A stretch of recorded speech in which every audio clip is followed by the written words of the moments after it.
खोल दे पंख मेरे कहता है परिंदा, अभी और उड़ान बाकी है। जमीन नहीं है मंजिल मेरी, अभी पूरा आसमान बाकी है। नमस्कार दोस्तों, साधक के YouTube प्लेटफॉर्म में आपका स्वागत है। हमारे दो उद्देश्य, सीधी बात, नो बकवास और मिनिमम टाइम मैक्सिमम आउटपुट के साथ आज हम लोग प्रशासन की क्लास शुरू करते हैं। तो सबसे पहले हम देखते हैं कि आज हम क्या पढ़ने वाले हैं। वैज्ञानिक प्रबंधन का सिद्धांत, इससे संबंधित बातें हम बहुत सारी आपको प्रदान करने वाले हैं ताकि आप परीक्षा में इसका सही प्रयोग करें और अधिकतम नंबर ला सकें। चलिए सबसे पहले हम देख लेते हैं कि आज हम क्लास में क्या क्या पढ़ने वाले हैं वैज्ञानिक प्रबंधन सिद्धांत के अंतर्गत। तो वैज्ञानिक प्रबंधन सिद्धांत का सबसे पहले हम सामान्य परिचय और अर्थ के बारे में जानकारी एकत्रित करेंगे। उसके बाद वैज्ञानिक प्रबंधन का उद्देश्य क्या है उसके बारे में बहुत सारी जानकारी उपलब्ध कराएंगे। वैज्ञानिक प्रबंधन के 5 तत्व हैं जो किसके द्वारा दिए गए हैं, टेलर के द्वारा दिए गए हैं। इन्होंने 5 तत्वों में कौन कौन से तत्व शामिल किए हैं उसके बारे में हम बात करेंगे। इसी क्रम को जब आगे बढ़ाते हैं तो वैज्ञानिक प्रबंधन के आधारभूत सिद्धांत कौन कौन से हैं, ये बहुत ही महत्वपूर्ण चीज है और ये मेंस में पूछा जाता है कि वैज्ञानिक प्रबंधन के आधार सिद्धांत कौन कौन से हैं। तो जो मैं आपको बताने वाला हूं, आप एग्जाम हॉल में उसका प्रयोग कर सकते हैं। उपरोक्त सिद्धांतों के आधार पर टेलर ने वैज्ञानिक प्रबंधन के 5 दर्शन दिए हैं। कौन कौन से 5 दर्शन दिए हैं उसके बारे में हम चर्चा करेंगे। इसी क्रम को आगे बढ़ाते हैं। वैज्ञानिक प्रबंधन की महत्वपूर्ण तकनीकें कौन कौन सी हैं उसके बारे में बात करेंगे। वैज्ञानिक प्रबंधन की उपयोगिता क्या है, कभी कभी सिद्धांत और उपयोगिता एक साथ पूछ लेता है, उसकी चर्चा करेंगे। वैज्ञानिक प्रबंधन के दोष और आलोचना के बारे में चर्चा करेंगे। टेलर के व्यक्तिगत परिचय के बारे में बात करेंगे, ये 3 नंबर में क्वेश्चन पूछा जा सकता है। उसी क्रम को आगे बढ़ाते हैं। तो सबसे पहले हम वैज्ञानिक प्रबंधन सिद्धांत का सामान्य परिचय एवं अर्थ के बारे में चर्चा करते हैं। तो सबसे पहले वैज्ञानिक प्रबंधन के प्रतिपादक कौन है, यही आपको याद रखना है। और ये कोई भी क्वेश्चन आए वैज्ञानिक प्रबंधन के बारे में, ये लाइन आपको लिखना ही है। FW टेलर को वैज्ञानिक प्रबंधन का प्रतिपादक कहा गया है। टेलर क्या कहते हैं वो देख लेते हैं। वैज्ञानिक प्रबंधन किसी संगठन में कार्यरत श्रमिकों की दृष्टि से मानसिक क्रांति है। यहां पर मानसिक क्रांति कीवर्ड है, इसे हाईलाइट कर लीजिए या 3 स्टार बनाकर आप लिख लीजिए। मानसिक क्रांति जब आप टेलर की परिभाषा लिखें तो आना ही चाहिए, ठीक है। इसी क्रम को आगे बढ़ाते हैं। जब आगे बढ़ाते हैं तो अर्थ समझने की कोशिश करते हैं कि वैज्ञानिक प्रबंधन का क्या अर्थ है। वैज्ञानिक और प्रबंधन 2 शब्दों का प्रयोग किया गया है। तो सबसे पहले हम वैज्ञानिक का आशय क्या होता है, विज्ञान से होता है। उसी क्रम को जब आगे बढ़ाते हैं तो प्रबंधन का आशय क्या होता है, कार्य को सुव्यवस्थित करना, क्रमबद्ध तरीके से किसी कार्य को करना प्रबंधन कहलाता है। कहा जाता है ना कि आपका मैनेजमेंट जितना अच्छा होगा आपकी सफलता उतनी अच्छी होगी। इसी क्रम को आगे बढ़ाते हैं और देखते हैं कि इन दोनों शब्दों से क्या परिभाषा निकल कर आती है। तो वैज्ञानिक प्रबंधन साधनों का आदर्शात्मक समन्वय है। किसका, साधनों का। यहां पर कीवर्ड क्या है, साधन, जिससे न्यूनतम लागत पर अधिकतम उत्पादक हो सके। यह पूरा स्टेटमेंट ही अपने आप में कीवर्ड है, न्यूनतम लागत पर अधिकतम उत्पादक हो सके, ठीक है। तो वैज्ञानिक प्रबंधन क्या हो गया, आदर्श साधनों का आदर्श समन्वय है जिससे न्यूनतम लागत पर अधिकतम उत्पादक हो सके। यदि हम दूसरे शब्दों में इसको समझने की कोशिश करें तो विशिष्ट ज्ञान से किसी कार्य को सुव्यवस्थित तरीके से करना वैज्ञानिक प्रबंधन कहलाता है। मेरे हिसाब से ये 3 परिभाषाएं आपके लिए एग्जाम में लिखने के लिए सफिशियंट है, बस आपको इनका प्रयोग करना आना चाहिए। इसी क्रम में आगे बढ़ते हैं तो हमारे सामने वैज्ञानिक प्रबंधन सिद्धांत के उद्देश्य कौन कौन से हैं। क्वेश्चन में उद्देश्य और अर्थ और सामान्य परिचय, वैज्ञानिक प्रबंधन से कोई क्वेश्चन आता है और डिपेंड करता है कि आप इनका उपयोग कैसे करते हैं। लिखने की यदि आप में कला है तो आप मैक्सिमम नंबर जांचने वाले से ले सकते हैं। तो मुख्य उद्देश्य क्या है, हमने उद्देश्यों को 2 भागों में बांटा है। तो पहला मुख्य उद्देश्य क्या है, न्यूनतम लागत पर अधिकतम उत्पादन उच्चतर औद्योगिक कार्य कुशलता में वृद्धि करना, ठीक है। और जो अन्य उद्देश्य हैं उनको एक नजर में देख लेते हैं। संगठन के निर्धारित उद्देश्यों की प्राप्ति के लिए प्रयास करना। संगठन ने जो निर्धारित किया है कि हमारा ये लक्ष्य है, एक दिन में इतना उत्पादन करना है, उत्पादन इस तरीके से करना है, ये लक्ष्य हो गया। इसके बाद जो दूसरा है, श्रमिकों में मानसिक क्रांति उत्पन्न करना, ठीक है, इसे भी हम आगे समझेंगे। इसी क्रम को आगे बढ़ाते हैं। न्यूनतम लागत पर अधिकतम उत्पादन को बढ़ावा देना, ठीक है, ये नेक्स्ट उद्देश्य है। प्रबंधकों और श्रमिकों के मध्य संघर्ष को समाप्त करके सहकारिता कॉपरेशन की भावना उत्पन्न करना, ताकि दोनों मिलकर अच्छे तरीके से काम कर सके। और जब दोनों समन्वित होकर कार्य करेंगे तो निश्चित रूप से मिनिमम संसाधनों में मैक्सिमम आउटपुट आप निकाल सकते हो। ठीक है, इसी क्रम को आगे बढ़ाते हैं तो वैज्ञानिक प्रबंधन के 5 तत्व टेलर साहब ने दिया है। ये 3 नंबर में कभी आपसे पूछा जा सकता है, इसलिए मैंने इनके नाम दे दिए हैं, आपको भी याद रखना है। नियोजन है पहला तत्व, दूसरा नियंत्रण है, तीसरा मानकीकरण है, चौथा अनुसंधान है और पांचवा सहकारिता है। ये सहकारिता वाला बात प्रबंधक और श्रमिक के बीच में सहकारिता होती है। अनुसंधान, जब नए अनुसंधान होंगे तभी नयाकरण, मानकीकरण, हर चीज का पैमाना होता है, नियंत्रण होना चाहिए और नियोजन। ये जब सारी चीजें मिलेंगी तो वैज्ञानिक प्रबंधन अपने अच्छे स्वरूप में दिखाई देगा। ठीक है, इसी क्रम को आगे बढ़ाते हैं तो वैज्ञानिक प्रबंधन, इनको केवल आपका नाम याद रखना है। ठीक है, वैज्ञानिक प्रबंधन के आधारभूत सिद्धांतों पर एक नजर डाल लेते हैं। तो पहला सिद्धांत क्या है? कार्य के सही विज्ञान का विकास। ठीक है, दूसरा है, इनको हम समझेंगे, श्रमिकों का वैज्ञानिक आधार पर चयन और प्रशिक्षण। तीसरा सिद्धांत है प्रबंधकों और श्रमिकों के मध्य कार्य का वैज्ञानिक वितरण। चौथा सिद्धांत है प्रबंधकों श्रमिकों के मध्य सहयोग की, समन्वय की भावना उत्पन्न करना। ठीक है, तो चलिए इनका एक्सप्लेन शुरू करते हैं। कार्य के सही विज्ञान का विकास, इसके अंतर्गत क्या है? कार्य को विज्ञान के आधार पर विश्लेषण करने के बाद श्रमिकों को सौंपा जाना चाहिए। इसका मतलब यह है कि प्रबंधकों को पहले चाहिए, या जो रिसर्चर है उनको पहले चाहिए कि हर तरह के कार्यों की पूरी रूपरेखा तैयार कर ले, उसके बाद श्रमिकों के हाथ में देना चाहिए। ठीक है, तभी आप कार्य में सफल हो पाएंगे। परिणाम क्या होगा? यदि आप ऐसा करते हैं तो कम समय लगेगा, कम श्रम लगेगा, कम लागत लगेगा और आउटपुट मैक्सिमम होगा। नेक्स्ट है श्रमिकों का वैज्ञानिक आधार पर चयन और प्रशिक्षण। इसके अंतर्गत क्या है? श्रमिकों का वैज्ञानिक तरीके से चयन करना। ठीक है, कौन कितना कार्य किस क्षेत्र के लिए अच्छा है, उस हिसाब से इसका चयन करना जरूरी हो जाता है। इसके अंतर्गत श्रमिकों की योग्यता, अभिरुचि, इनके विकास की संभावनाओं का पता लगाना तथा प्रशिक्षण की उचित व्यवस्था की जानी चाहिए श्रमिकों के वैज्ञानिक आधार पर चयन और प्रशिक्षण के सिद्धांत में। ठीक है, इसी क्रम को हम आगे बढ़ाते हैं। जब आगे बढ़ाते हैं तो प्रबंधकों के श्रमिकों के मध्य कार्य का वैज्ञानिक वितरण। प्रबंधकों को श्रमिकों के मध्य कार्यों का स्पष्ट विभाजन होना चाहिए। प्रबंधकों के बीच में और श्रमिकों के बीच में स्पष्ट विभाजन होना चाहिए कि ये प्रबंधक का कार्य है और ये श्रमिक का कार्य है, तभी कोई कार्य अच्छे तरीके से हो सकता है। उसके बाद बौद्धिक श्रम कार्य वाले प्रबंधकों को छांट लेना चाहिए, अलग कर लेना चाहिए। शारीरिक श्रम वाले श्रमिकों को अलग कर लेना चाहिए। मतलब बौद्धिक कार्य कौन करेगा? तो प्रबंधक करेंगे, और शारीरिक श्रम कौन करेगा? तो श्रमिक करेगा। ये इसका सिद्धांत है। नेक्स्ट हम देख लेते हैं। जब नेक्स्ट में आते हैं तो प्रबंधकों और श्रमिकों के मध्य सहयोग की भावना उत्पन्न करना, मतलब समन्वय।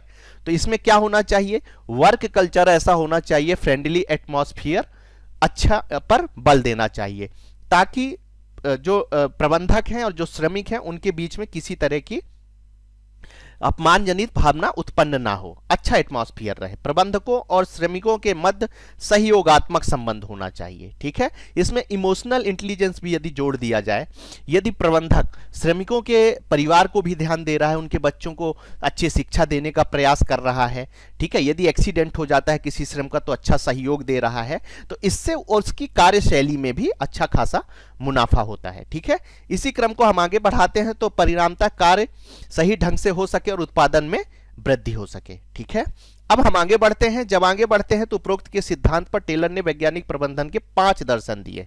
कौन कौन से? विज्ञान ना कि अंगूठे का नियम। ठीक है, संघर्ष के स्थान पर मैत्री। तीसरा है व्यक्तिवाद के स्थान पर सहकारिता। चौथा है सीमित उत्पादन के स्थान पर अधिकतम उत्पादन। पांचवा है प्रत्येक व्यक्ति का अधिकतम विकास। ठीक है, अब समझने की कोशिश करते हैं। महत्वपूर्ण तकनीकें हैं, उसमें सिद्धांत में केवल आपसे सिद्धांत पूछा जाएगा, उतना याद रखिए बस, ज्यादा भटकने की जरूरत आपको नहीं है। अब वैज्ञानिक प्रबंधन की महत्वपूर्ण तकनीकें कौन कौन सी हैं? तो कार्यात्मक फोरमैनशिप है। इसके अंतर्गत टेलर ने हेनरी फेयोल का जो आदेश के एकता का सिद्धांत है स्थान पर कार्यात्मक फोरमैनशिप के सिद्धांत को प्रतिपादित किया है। मैं एक बार आपसे फिर बोल रहा हूं कि इससे संबंधित बहुत सारी जानकारी मैंने क्लास नंबर 2 पे दे रखी है, आप वहां पर जाकर बहुत सारी चीजें समझ सकते हैं और ये चीजें आपको बड़ी आसानी से समझ में आएंगी। जिसके अनुसार मतलब कार्यात्मक फोरमैनशिप के सिद्धांत के अनुसार क्या क्या है, अधीनस्थ के ऊपर 8 पर्यवेक्षक होना चाहिए जिसमें से 4 नियोजन और 4 क्रियान्वयन का कार्य करते हो, उन्हें रखा जा सकता है। श्रमिक के बारे में इन्होंने कुछ बातें बताई हैं, जैसे श्रमिक कार्यशाला अनुशासन होना चाहिए, गैंग बॉस के बारे में इन्होंने बताया है। उसके बाद समय और लागत के बारे में उन्होंने बताया है, समय और लागत के बारे में उन्होंने बताया है। इसी क्रम को आगे बढ़ाते हैं तो रिपेयर बॉस के बारे में इन्होंने बताया है। इसी में अनुदेश कार्ड क्लर्क के बारे में इन्होंने कुछ बातें बताई हैं और इंस्पेक्टर के बारे में। ठीक है, अब हम आगे बढ़ते हैं। जब आगे बढ़ते हैं तो मानसिक क्रांति, दूसरे मानसिक क्रांति क्या है?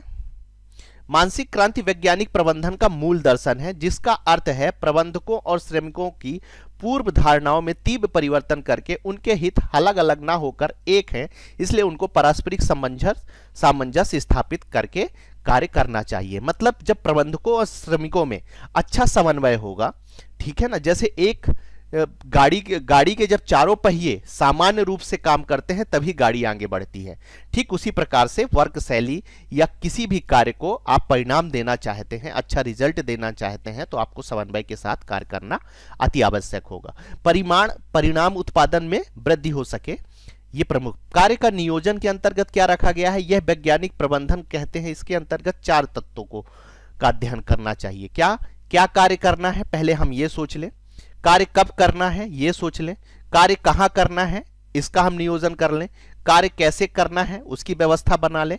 ठीक है, इसके अंतर्गत इन तत्वों का अध्ययन करना है। अब स्लाइड नियम आता है। इसके अंतर्गत टेलर के समय बचाने वाले कुछ नियमों का निर्माण किया गया है कि मतलब समय को कैसे मिनिमम टाइम में मैक्सिमम आउटपुट प्राप्त कर सकते हैं। थकान अध्ययन भी इन्होंने दिया है। इसके अंतर्गत कार्य करते समय थकान उत्पन्न करने वाले कारकों का अध्ययन किया गया है। जैसे थकान के लिए रिलैक्सेशन रूम होते हैं कई ऑफिसों में, महिलाओं के लिए अलग से कुछ व्यवस्थाएं होती हैं, तो थकान अध्ययन के बारे में ही इन्होंने कहा है, जिससे उत्पादन को बढ़ाया जा सके। समय अध्ययन के बारे में बात करते हैं। इसके अंतर्गत किसी कार्य को करने में लगे समय को ज्ञात किया जाता है। समय का जब आप ज्ञात कर लेंगे तो कौन से कार्य में प्रबंधकों को कितना समय देना है, श्रमिकों को कितना समय देना है, उसका अच्छे से डिवीजन हो सकता है।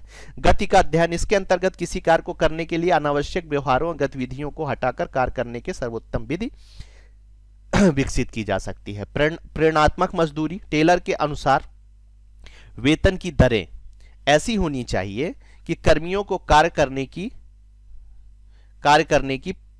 करने में उनमें अपने आप में क्षमता हो। मतलब इतना कम वेतन नहीं रखना चाहिए कि मजदूर या कर्मियों को ऐसा लगे कि हमारा शोषण हो रहा है। ठीक है, आगे बढ़ते हैं। कुशल लागत व्यवस्था, इसके अंतर्गत टेलर की लागत को कम करने और व्यय को घटाने पर बल दिया जाना चाहिए।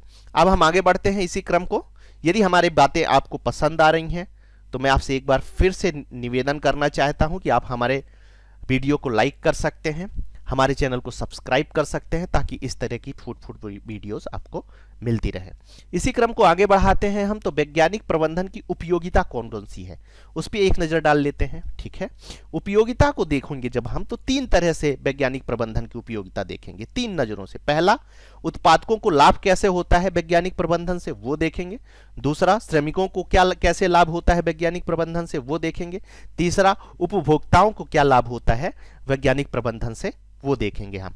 ये भी बहुत इंपॉर्टेंट है, इसमें भी आप स्टार बना लीजिए। वैज्ञानिक प्रबंधन की उपयोगिता और सिद्धांत दोनों साथ में पूछे जा सकते हैं लॉन्ग क्वेश्चन में। ठीक है, सबसे पहले हम उत्पादकों के लाभ के बारे में अध्ययन करते हैं। देखते हैं कौन कौन सी बातें हैं। टेलर का दावा है कि वैज्ञानिक प्रबंधन की तकनीकों को अपनाने से उत्पादन 2 गुना तेजी से बढ़ता है। ठीक है, प्रबंधकों और श्रमिकों के मध्य संघर्ष में कमी होने से औद्योगिक शांति का मार्ग प्रशस्त होता है। अब ये औद्योगिक क्रांति कीवर्ड है, इसका मतलब ये है कि ये शब्द क्वेश्चन में आपके आंसर में आना ही चाहिए। औद्योगिक शांति सुनने में भी कितना अच्छा लग रहा है, तो पढ़ने वाले को कितना अच्छा रहेगा। इसी तरह के कीवर्ड यदि आप एग्जाम हॉल में ले जाके उन्हें कॉपी पे उतार आते हैं तो आप मेरा भरोसा करिए, आप अच्छे नंबर ला सकते हैं। इसी क्रम को आगे बढ़ाते हैं। वैज्ञानिक तकनीकों और पद्धतियों के प्रयोग से प्रबंधन में तार्किकता उत्पन्न करना। ठीक है, दूसरा, हम श्रमिकों को लाभ क्या क्या होता है वैज्ञानिक प्रबंधन से, वो देख लेते हैं। श्रमिकों के कार्य करने के समय में कमी आती है, मतलब वो कम काम में अधिक आउटपुट देते हैं, अधिक उत्पादन करते हैं। उनके कार्य करने की परिस्थितियां अनुकूल हो जाती हैं। वेतन में वृद्धि से, जिससे जीवन स्तर में सुधार होता है, वे अपने बच्चों को अच्छी शिक्षा दे पाते हैं, अपने परिवार की लाइफ स्टाइल अच्छे से चला पाते हैं, रोजगार के अवसरों में वृद्धि होती है। आगे बढ़ते हैं, तीसरा और अंतिम देखते हैं कि उपभोक्ताओं को कौन सा लाभ होता है वैज्ञानिक प्रबंधन से। तो श्रेष्ठ क्रम की वस्तुएं उपलब्ध होती हैं, कम कीमत में वस्तुओं की कीमत में कमी होती है, उसके बाद उनकी क्रय शक्ति में वृद्धि होती है, उनके जीवन स्तर में सुधार होता है। ठीक है ना, जीवन स्तर में कैसे सुधार होगा? यदि सस्ती चीजें उन्हें मिल रही हैं, सस्ती दवाइयां मिल रही हैं, घर में उपयोग करने वाली यदि वस्तुएं सस्ती मिल रही हैं तो वो उसका अच्छे से उपयोग कर सकते हैं। अब वैज्ञानिक प्रबंधन के दोष या आलोचना, इसका एक अलग से क्वेश्चन बन सकता है, देख लेते हैं। तो सबसे पहले आलोचक विचारक कौन कौन से हैं जिन्होंने वैज्ञानिक प्रबंधन की आलोचना की है? तो एल्टन मेयो साहब है, मैरी पार्कर साहब है, विलियम एंडिक्स साहब है। वैज्ञानिक प्रबंधन की आलोचना सबसे ज्यादा श्रम संघों के द्वारा की गई है। ठीक है, कौन कौन से दोष हैं देख लेते हैं, अग्रलिखित हैं इनके दोष। पहला है श्रमिकों के शोषण में अत्यधिक वृद्धि हुई है। ठीक है, पहला दोष ये है, ये जो विचारक है ये बोल रहे हैं ऐसा। रॉबर्ट हक्सी के अनुसार इसमें सिर्फ यांत्रिक पहलुओं पर बल दिया जाता है, मानवीय पहलुओं की उपेक्षा की जाती है। मतलब केवल श्रमिकों से काम कराया जाएगा, जबकि श्रमिकों को जो व्यवस्था होनी चाहिए, पानी पीने की व्यवस्था, वॉशरूम की व्यवस्था, उनके आराम करने की व्यवस्था, वो जहां कार्य कर रहे हैं किस तरह से उनके प्रबंधक उनसे व्यवहार कर रहे हैं, तो इस पर ध्यान नहीं दिया गया है, ऐसा बोल रहे हैं रॉबर्ट हक्सी साहब। श्रम संघों के अनुसार वैज्ञानिक प्रबंधन में श्रम संघों की भूमिका समाप्त हो गई है। ठीक है, वो बोल रहे हैं कि भैया श्रम संघों का महत्व ही नहीं रह गया है, हम महत्वहीन हो गए हैं। पर्यावरण की अध्ययन की उपेक्षा की गई है। वो बोल रहे हैं कि वैज्ञानिक प्रबंधन के दोष में ये प्रमुख बिंदु है। इसी क्रम को जब हम आगे बढ़ाते हैं तो वैज्ञानिक प्रबंधन की तकनीकों को अपनाने में अत्यधिक विनियोग की आवश्यकता हुई है। वैज्ञानिक प्रबंधन की तकनीकें सिर्फ निचले स्तर के प्रबंधन के लिए उपयोगी हैं। ठीक है, ये कुछ आलोचनात्मक हो गए। टेलर साहब के परिचय के बारे में मैं आपसे कुछ बातें शेयर करना चाहता हूं, वो 3 नंबर में भी पूछा जा सकता है। ठीक है, टेलर साहब का जन्म अमेरिका में हुआ था। इन्होंने प्रमुख शोध जो की थी अ पीस रेट सिस्टम, समय अध्ययन के आधार पर कार्य का विश्लेषण करके श्रमिकों को कार्य सौंपने पर इन्होंने बल दिया था। 3 स्टार बना लीजिए, ये आपको पता होना चाहिए। अन्य शोध शॉप मैनेजमेंट, इसके अंतर्गत क्या किया है? निचले स्तर के प्रबंधन के बारे में चर्चा की है और वैज्ञानिक प्रबंधन की विषय वस्तु का उल्लेख किया है। टेलर ने कर्मियों के प्रशिक्षण पर विशेष बल दिया है। ठीक है, इसके बाद हम आगे बढ़ते हैं। जब आगे बढ़ते हैं तो अगली क्लास में हम क्या क्या पढ़ेंगे हम आपको बता देते हैं। तो अगली क्लास में हम नौकरशाही विचारधारा के बारे में पढ़ने वाले हैं, मानव संबंधवाद के बारे में पढ़ने वाले हैं, व्यवहारवाद के पढ़ने वाले हैं और व्यवस्थावाद के बारे में पढ़ने वाले हैं। देखते हैं, वैसे हम कम टाइम में ही, यदि नौकरशाही विचारधारा उसके अंतर्गत आती है और मानव संबंधवाद, तो एक क्लास में ये दोनों चीजें कवर कर लेंगे और दूसरी क्लास में ये दोनों चीजें खत्म कर लेंगे।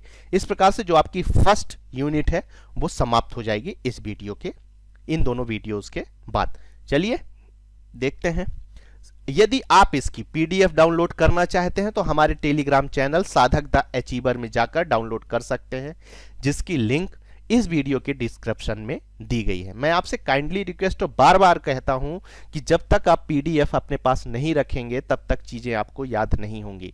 इसलिए आप हमारे चैनल पर जाइए, उसे ज्वाइन करिए और वहां से फ्री में निःशुल्क पीडीएफ प्राप्त करिए। हमारे साथ अपने उद्देश्य की भी पूर्ति करिए।